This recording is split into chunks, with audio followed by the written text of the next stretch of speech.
Good afternoon, friends. Just me, Tom Wood, 63-year-old adult with cerebral palsy and autism functional level 1, formerly known as Asperger's syndrome. And I myself was uh, sort of going through a little bit of a hard time.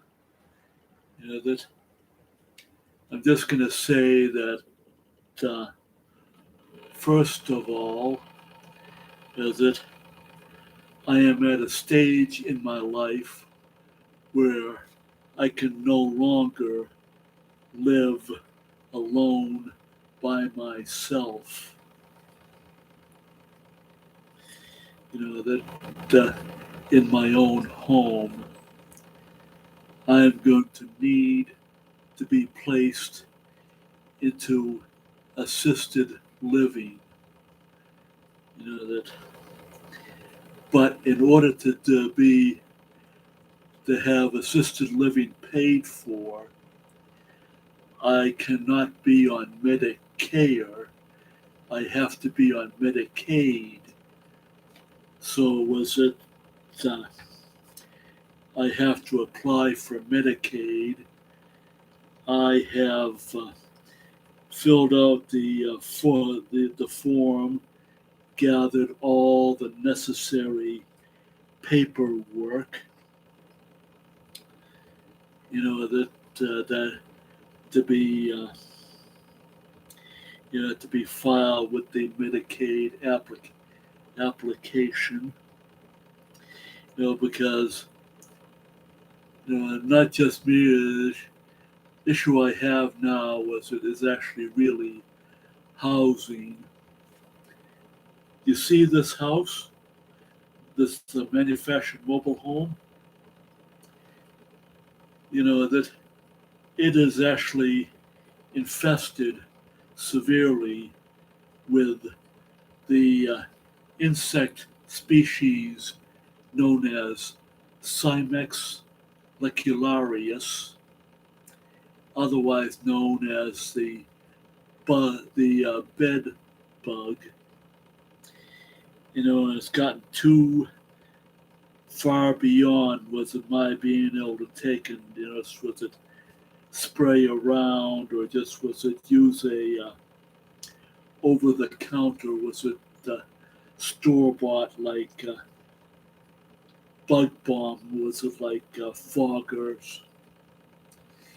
And I have to have this place professionally cleaned up. With it.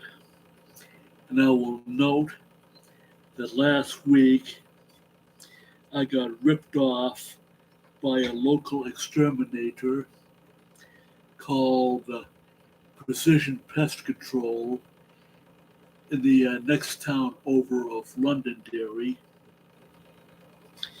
With it. So is it I'm going to take and call them and tell them with it to just do not ever come back. And was it the president of the Mobile Home Co-op Association Mobile Home Park Co-op that I live in, is going to get Orkin to do the work, with it.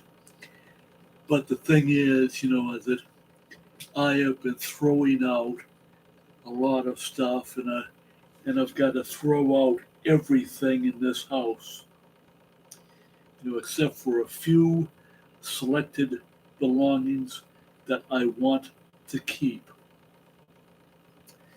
That and they will be bagged into clear plastic bags, including the very little quantity of clothes that I own. And so with it, Also, was it part of the extermination is that the front bedroom with the wall-to-wall carpet has to be taken out and destroyed. This living room carpet has to be taken out and destroyed.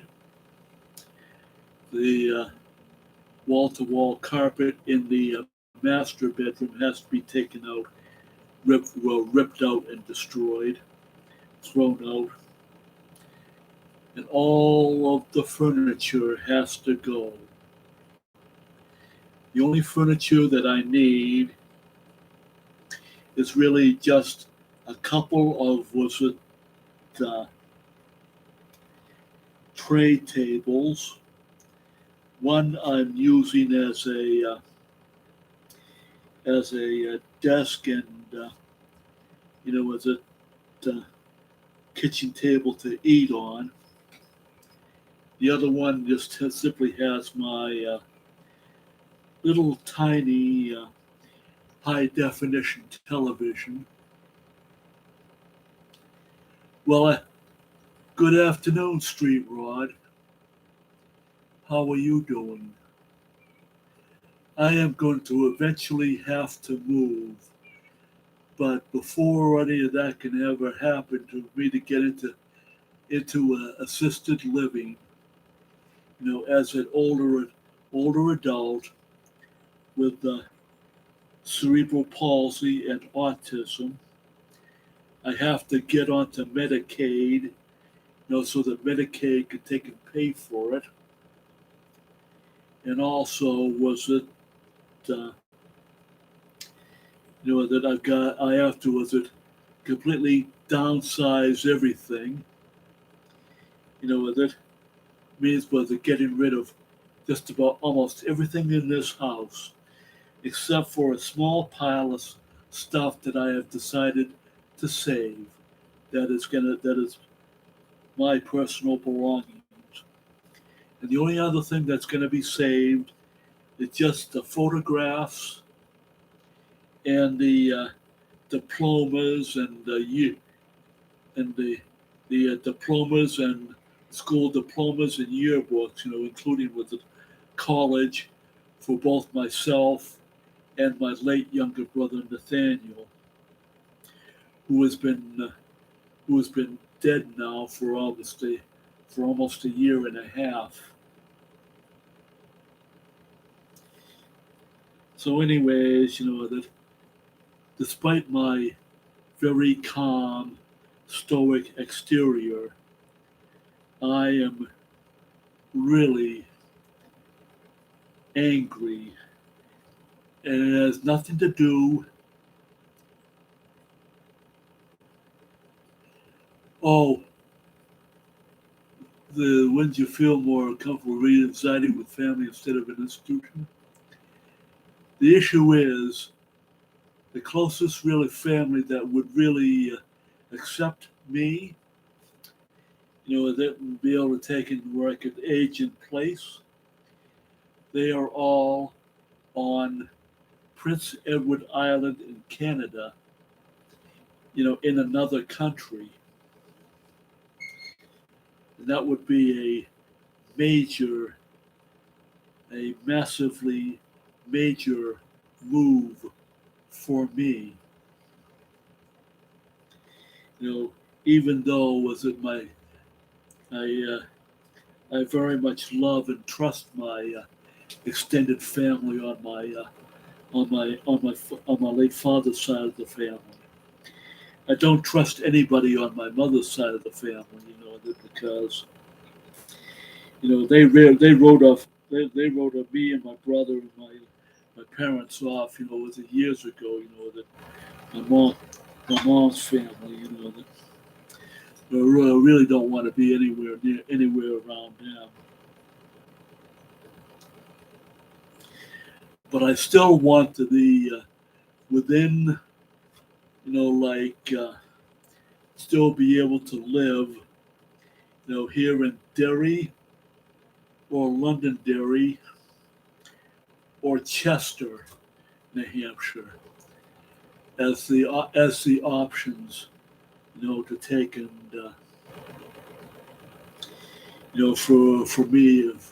for me to live somewhere else and to have it as something like assisted living, or to have uh, get the services I need to have uh, live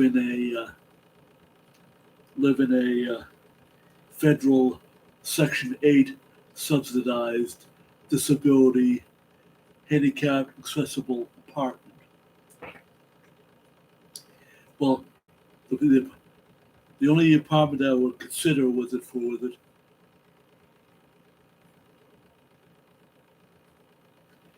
Oh, my cerebral palsy was caused by me being born 100% feet first. Although my brain damage is mild, as it only affects my legs, the issue I have is that, that most of my life I never received any physical therapy or any other interventions for my mild cerebral palsy. But at this stage in my life, my mobility has crashed to the point where I use forearm crutches or a rollator walker frame, or now this manual wheelchair to get around. Good afternoon, Mr. Me Speaking 75. Welcome to me living with autism, cerebral palsy and autism.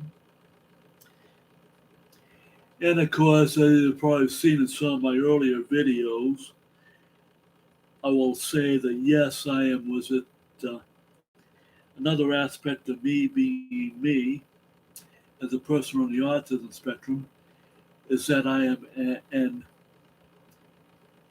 street road.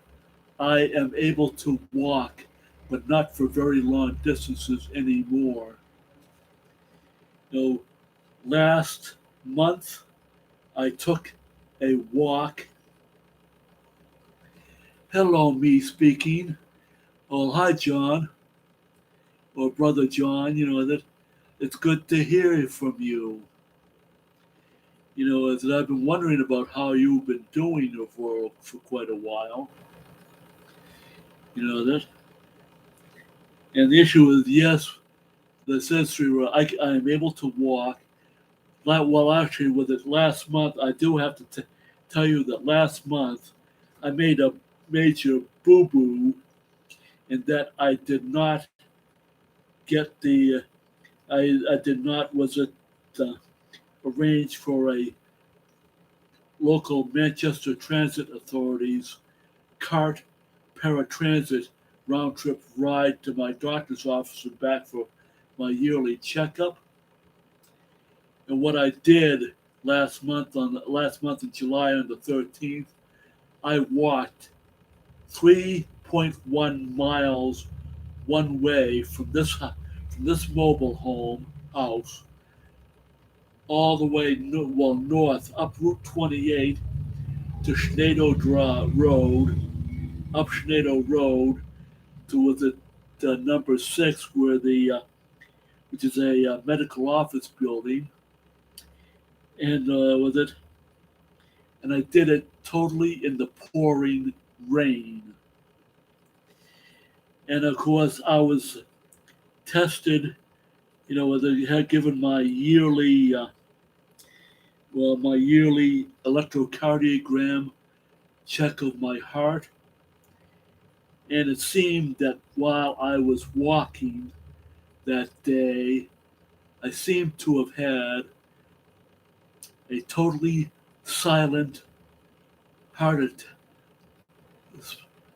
very small heart attack that I never felt, and I was referred to the cardiology nurse practitioner at Derry Medical Center Family Practice on the 29th last month. And next week on the 19th, I am going to be at an outpatient procedure at the Parkland Medical Center Hospital to uh, be given what is known as a Lexi scan of my heart because because of my cerebral palsy, I cannot be shall we say, pumping on a treadmill like they do in a normal, uh, stress test, cardiac stress test. So we'll see how that goes with it. What it is we'll do next week. Next week is at Parkland Medical Center Hospital is induce it with a chemically induce the cardiac stress. Just to see how my heart performs. And I do know that I probably do have heart disease because it is genetic in my family. My father, my grandfather, my paternal grandfather, yes, Ernest Charles Wood Sr., my father, Ernest Charles Wood Jr., my younger brother, Nathaniel, who passed away 18 months ago from a massive heart attack. Yes, cardiac, well, the heart disease plus diabetes. But anyways, I'm just taking things one day at a time. And I'm going to have help from my church, and help from the co-op association, the Mobile Home Park Co-op Association, the president and the board are going to help me with some things, to get this place fumigated and to get it in such a way that I could eventually sell this place, take the money, make sure I pay off. What I need to pay off, and then use the money to pay for as much assisted living support as possible while I am applying for Medicare.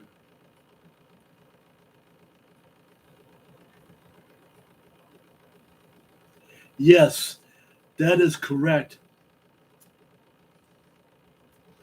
That I've always had a strange limp and very strange way of walking.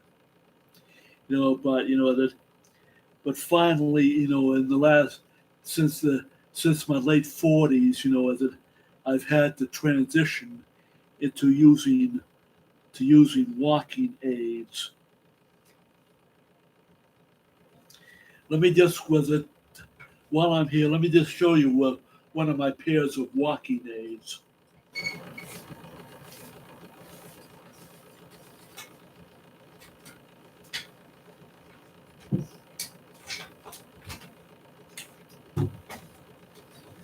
Yeah, but still here.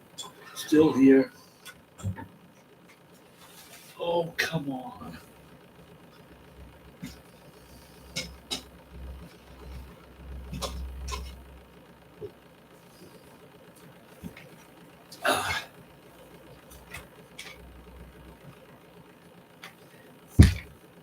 This is one of my 3 pairs of Rostrand or forearm crutches. Sorry, let me just turn myself around here in my wheelchair. Yeah, this is one of my pairs of Rostrand crutches I use to ambulate with, with it for like medium distances now. Sorry, yes, I wear a diaper. Yes, I wear diaper pants 24 hours a day because I have no control whatsoever. Neurologically, I have no control whatsoever over my bladder and my bowels. You know that. You know that. And of course, was it? Uh,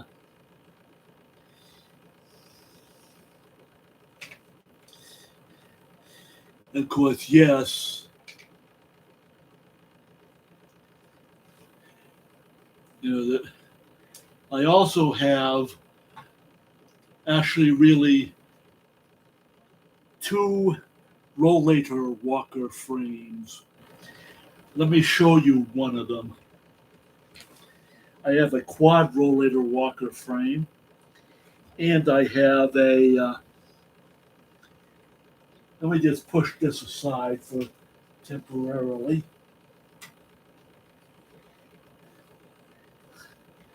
My wheelchair, one of my pairs of. Let me just, crutch back over with it. Put my crutches, this pair of crutches, back by the door.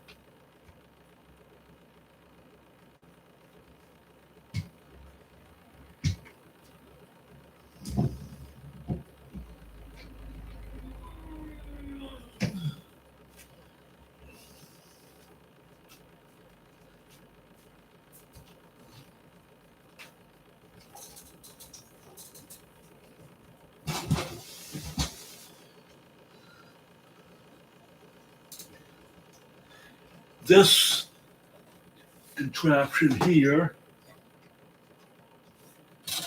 is a quad rollator walker frame. It's an Invacare. It's got a hard, hard plastic seat, 250-pound capacity. You know that, and it also has a wire basket that I can use when I get taken over to the grocery, the Walmart here in Derry, New Hampshire, or the Hannaford supermarket or the Shaw's supermarket. You know, to do my grocery shopping. The quad rollator walker frame.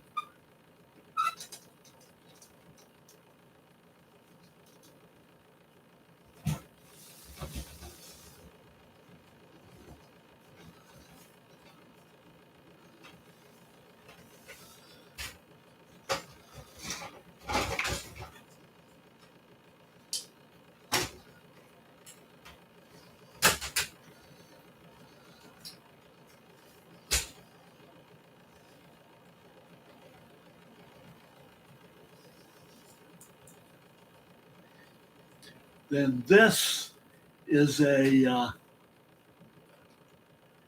this is a three-wheeled rollator walker frame with a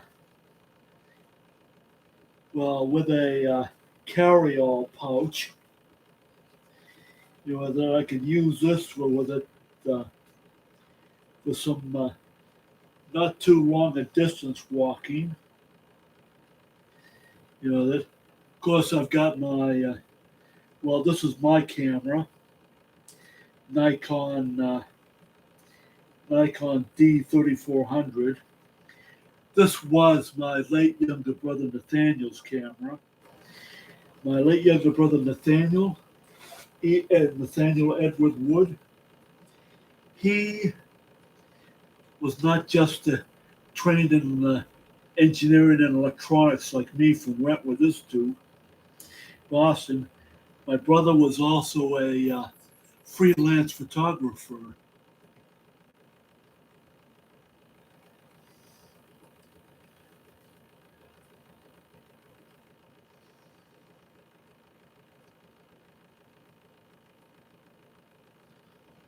Yeah, Okay, let's set that back.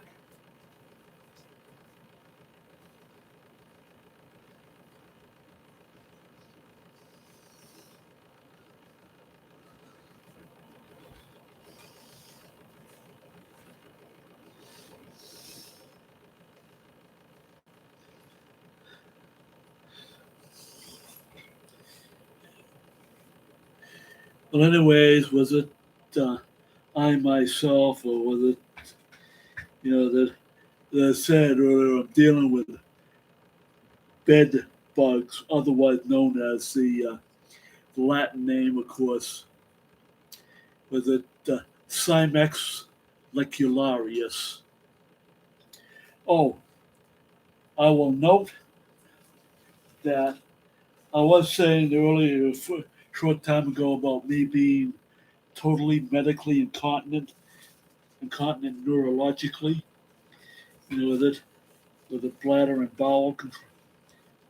bowel, for mostly daytime use.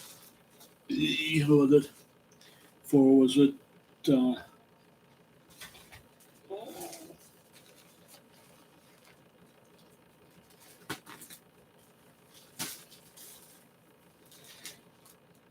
move stuff around here for daytime use. I wear the Walmart Assurance adult diapers. That I typically go through about 3 or 4 of these in the daytime. Depending upon whether how much I drink. Was it, uh,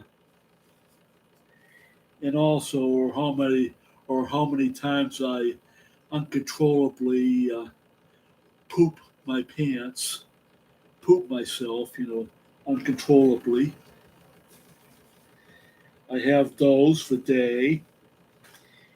And just recently, in the last few days, well, uh,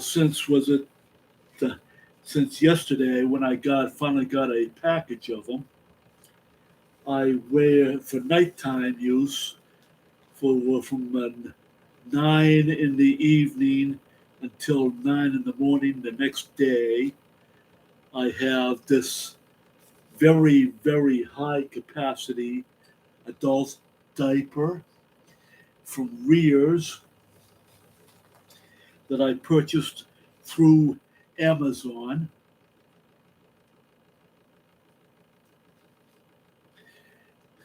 It just simply happened, that losing control of I've lost control of my bladder and my bowels, with it over many years, with it, and it is partly due to my cerebral palsy and aging. This is the Rears Safari print adult diaper. With it, they're a premium. They are a very premium diaper, and so for a 12 count pack, a single 12 count package via Amazon, that costed me $42, including the shipping. And I have on order that will come on Friday a 12 count package of the Rears Little Monsters, juvenile print adult diapers. The capacity of this diaper, this adult diaper, it is 4,800 and something milliliters of urine.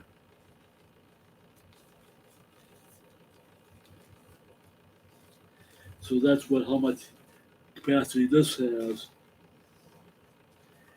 While the daytime diapers, the these daytime diapers, the Well, these daytime diapers were the Walmart house brand assurance diapers. Yes, DL Joey. Well, I only wear the rear safari at night because they have the high absorbency. Because I do most of my peeing at night because with it, it's partly due to the diuretic effect of was it being on lisinopril is one of my medicines for high blood pressure, which is under control. But these Walmart Assurance adult diapers, you know, these are only good for like daytime wettings and poopings, and of course, that they do not have very much. They do not have much of a capacity with them. Yeah, they don't have much urine was it absorbency capacity. So that's the only thing these are good for. And tomorrow, when I get taken by the paratransit service over to Walmart, I will try to buy another two 32 count packages of these adult of the Walmart Assurance large/extra large adult diapers. I do have enough bed pads, and that as for bed pads for incontinence, I buy the Walmart Assurance, the XL size bed pads that are 30 inches by 36 inches, size. And I buy them in the 30 count mega pack. So that'll take me for what it, at least if I take it, so that's like, that'll take me through most of the month. Oh, the question is now, do I use plastic pants? And I'm going to say, yes, I do wear plastic pants. I'm not wearing any plastic pants right now, but I have two of my two really heavy duty Leakmaster plastic pants hanging up in my bathroom, the front bathroom, the front bathroom over here. That drying because I rinsed them out, and I have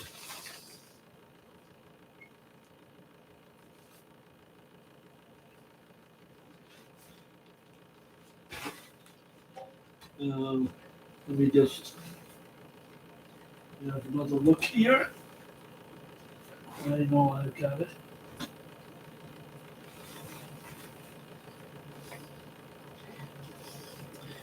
First off, I have for incontinence. First off, for incontinence, I have one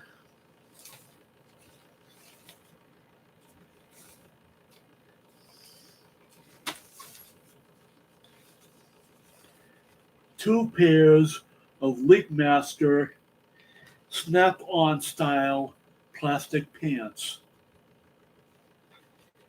I have two pairs of these.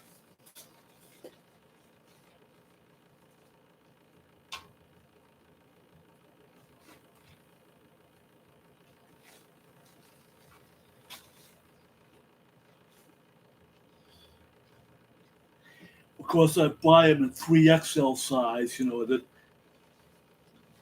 me, because that gives me plenty of plenty of room inside the plastic pant, with it. And then I have one and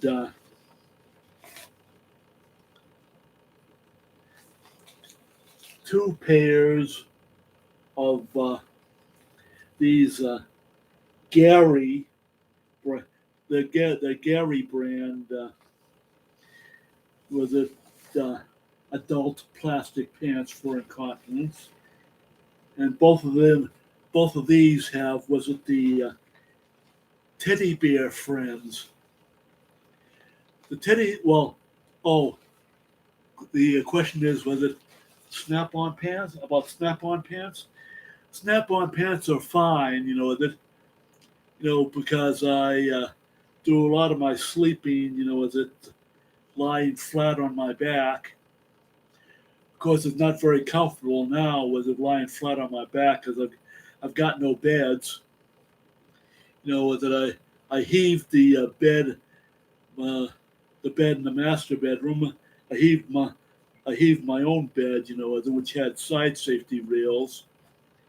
As it that's heaved out and sitting next to my shed.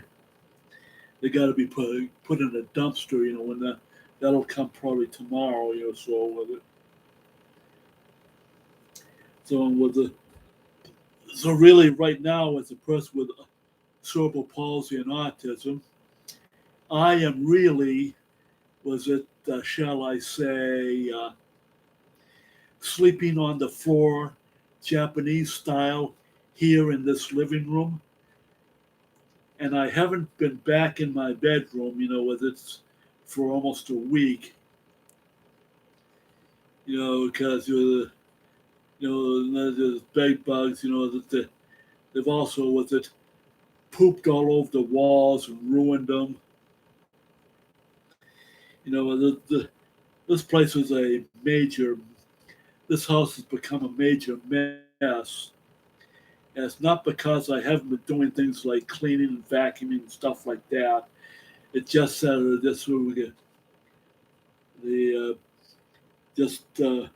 bed bugs found a place and decided to take and use this as their war zone.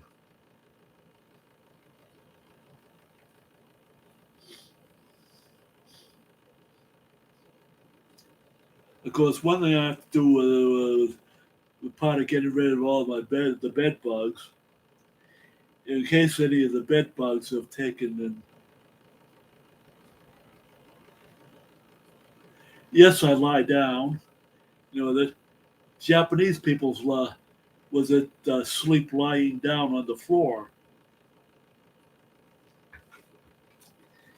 and one thing that's got to go is as part of cleaning this place out. Essentially, I've lost the entire collection of hardcover books.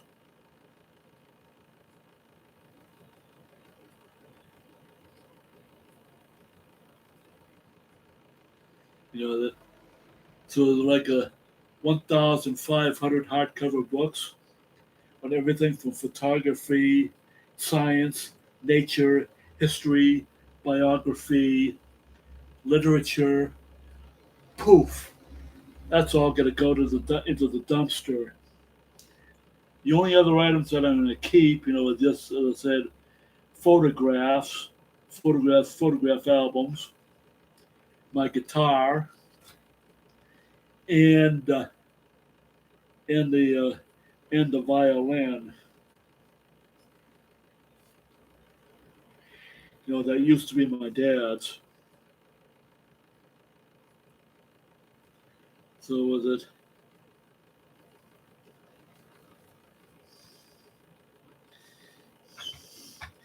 So essentially, in a way, I'm going to be starting over.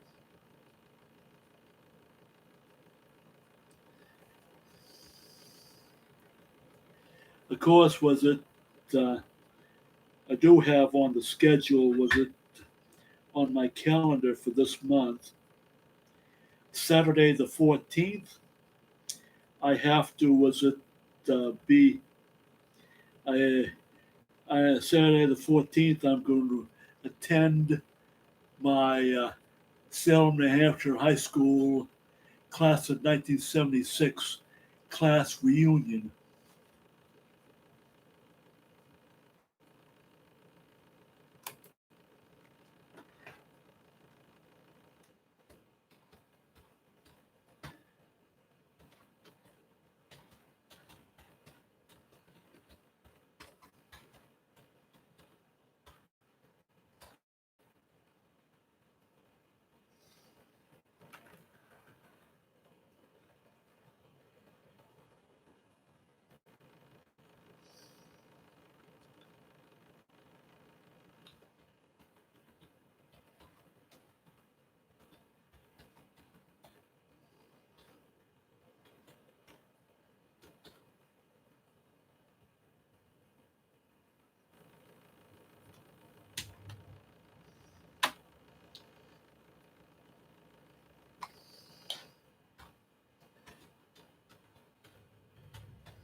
As I said, I play. My late younger brother Nate was learning how to play Celtic music my on our late dad's violin. And of course, the violin has its own story and history. The dad's violin, is actually made in Germany. It was made in Germany in the year 1719. So it's 302 years old. And what it is a rip-off of it's a German-made rip-off of or knockoff of an Italian Stradivarius. And my late dad, he took violin lessons from age 5 to adulthood. He had private lessons, on to play violin, and two of his teachers were concert masters of the Boston Symphony Orchestra back in the 1930s and 1940s.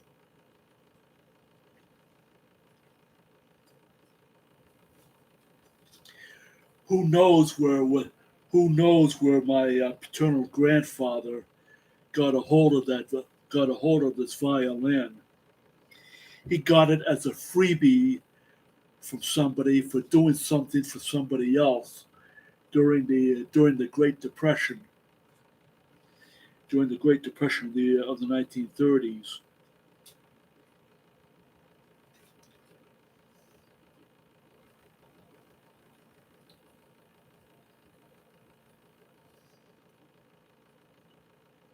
So that he is.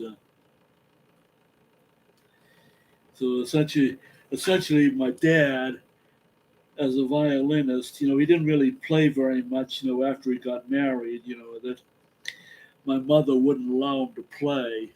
Of course, my late mother was totally a psychotic nutcase. That's the real absolute truth, that my mother was profoundly mentally ill and insane. And my mother, that she was also on the autism spectrum, like me. And her father, well, her genetic real father, not her stepfather, her real father was my grandfather Lionel Champagne. He was a long haul trucker. Was it late 1920s? Was it all the way through the 1930s and 1940s? And You know, he was also looking back. That what I've heard about some of his behavior. That he was also on the autism spectrum. So was it? I'm actually a third generation person with autism through my mother's through the maternal line.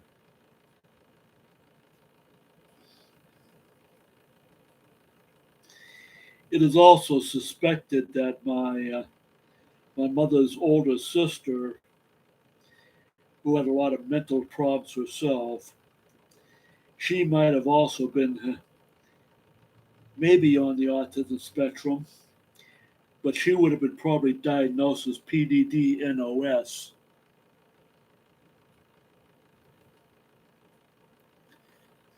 How did I become ABDL? Adult baby diaper lover. With it, a lot of us persons with lifelong disabilities who are incontinent, I'm the only one. I'm the only one in my family, that of this my generation, to have cerebral palsy and autism. My younger brother Nathaniel, he always had something wrong with his immune system all his life. That and there were complications, especially in older age, that eventually did him in. Along with type 2 late onset diabetes and, was it coronary heart disease, that. And my other brother, yes, my middle brother, was it, had genetic abnormalities, some kind of a genetic abnormality, which causes the which causes in utero, was it fetal development, embryonic and fetal development of an extra set of ribs and also cardiac malformation, which my other brother, was it my middle brother David, had he lived, he would be 62 years old. But instead, that he instead he died in infancy from a massive heart attack. From the some that happened, and he did malformation plus something happened to his actually with it. I've actually, as a person, with lifelong disabilities, I've actually witnessed personally both the deaths of both of my younger brothers. My younger brother David, he died of a heart attack in front of me while I was playing with my toys on the floor in the mobile home that we used to live in, and further down further down the road, with another mobile home park, here in Derry. And also, that and my younger brother Nathaniel, he passed away last year on the 16th of March from a massive heart attack. He actually collapsed and died in front of me here at home at the bottom of the front steps. And of course, I called, even though I seemed with it calm, rational, with it not massive tearing up and all that, with it, but I still feel his death very deeply. Because because was it my brother Nate? He was my protector. He was looking after me.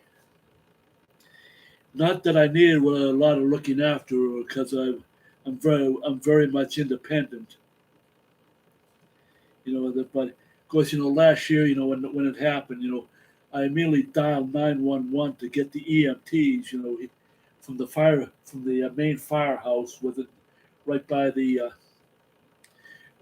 Derry traffic circle on New Hampshire Route 28 by B, the bypass road, the Manchester bypass highway. That they came pretty quickly, even though there was like in the middle of the COVID virus epidemic, back over a year ago. And essentially, I called them. I called. They got Nate to the hospital, but at the quarter, like they got the this happened around 1:30, maybe about 1:40. Was it 1:40 p.m. that day? That, but by quarter past two, he was declared. He was declared deceased, dead on arrival. After they tried to revive him, at about quarter past two that day. Yeah, it's been extremely tough. And of course, as a person on the autism and cerebral palsy disability spectrums, I've been trying heroically to stay in my own home, here in Derry, but it's like that I can't do it anymore. It's not possible anymore. It's not just because of this house been trashed by the bed bugs. I've got too much stuff. There's too much square footage of this place. Has too much square footage for me to really properly take care of.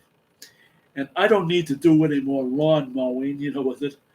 I need to be in a place where I don't have to mow my lawn, don't have to mow a lawn, that don't have to do any with it like landscaping and stuff like that. I just need a place where I can have a bed, a little room chamber like this, with it. Not any bigger than what this living room is, with it. That has a combination like a living room and a kitchenette, little tiny kitchenette, with it.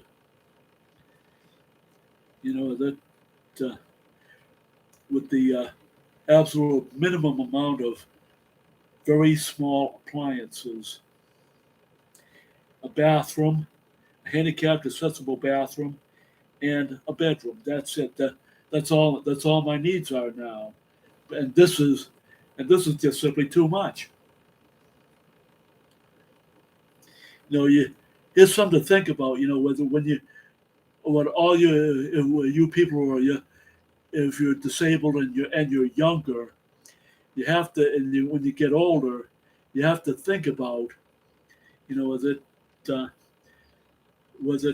you have to think about, was it letting go, jettisoning a lifetime of, and just jettison almost a lifetime of stuff, to be able to just with it, to continue to try to live in the community in some way, shape, or form. Assisted living for me, though, would be that type of an ideal situation for me. The least ideal would be a nursing home, that be in a private room. That would be the least ideal for me, because then I've totally lost my freedom. But with assisted living, that if I can get into it, I would be able to be taken out, with it out into the community, with it to do some like errands, with it, or necessary errands, with it. Also, maybe to get out into the community to do activities. Also, to be with other persons with disabilities. Because one thing that this pandemic has done it's cut me off physically, face to face with other people in the disability community to be a part of the disability community. Oh, cool. Oh, yes, it's nice. Like taking with it, was it communicate on Zoom? With the Able New Hampshire Disability Civil Rights Organization, which I'm on the board of directors of. Which is a statewide disabilities.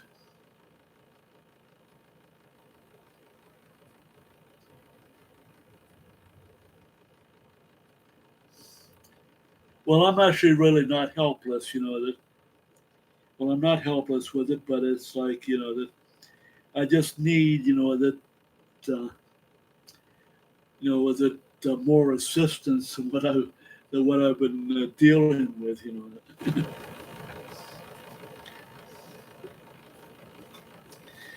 That's right. I'm very much not really helpless. Even if I get down on my get down on my hands and knees and then doing my own vacuuming, that cleaning up the floors. Of course, the floors are a mess with it because I got bags of stuff that have got to be heaved.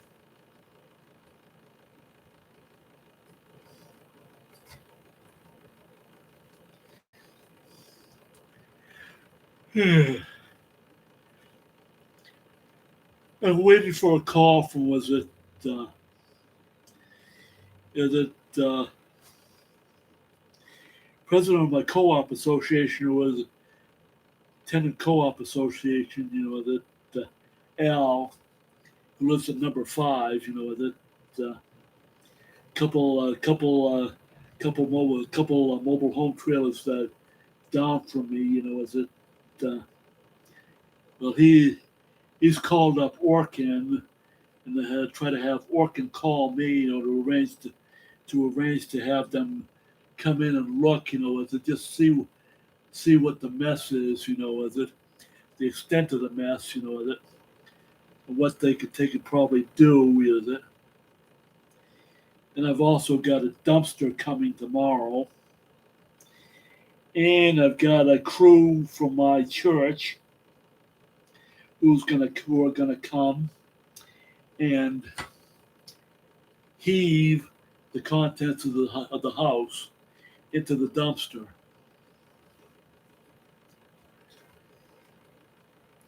So that so I've got that taken care of, so I don't have to be doing it all myself, even though I can walk. But walk, although not very well.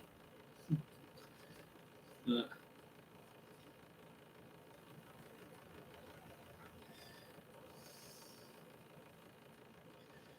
uh,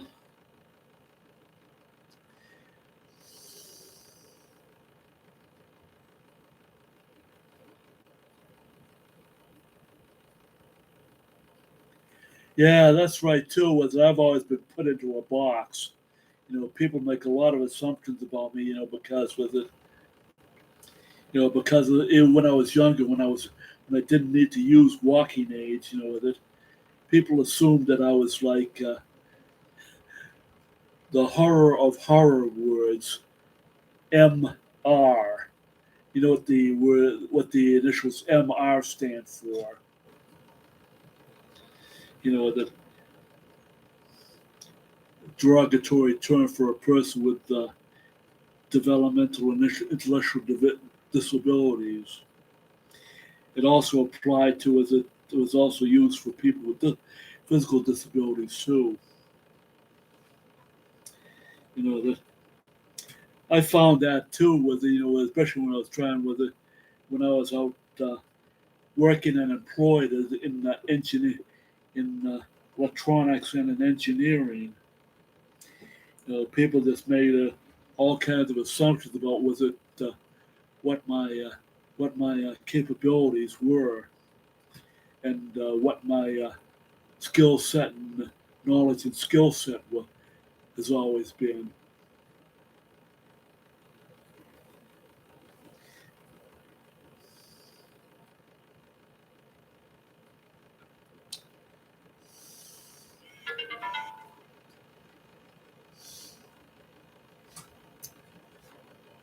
Well, anyways, I'm going to have to sign off, because I can only flip on this thing for about an hour, and then just to come on and tell everybody how I'm doing, with it. At least today, as I've had some friends with it drop by, via telepresence, via text presence. So I'll just say goodbye for now, and I will be back.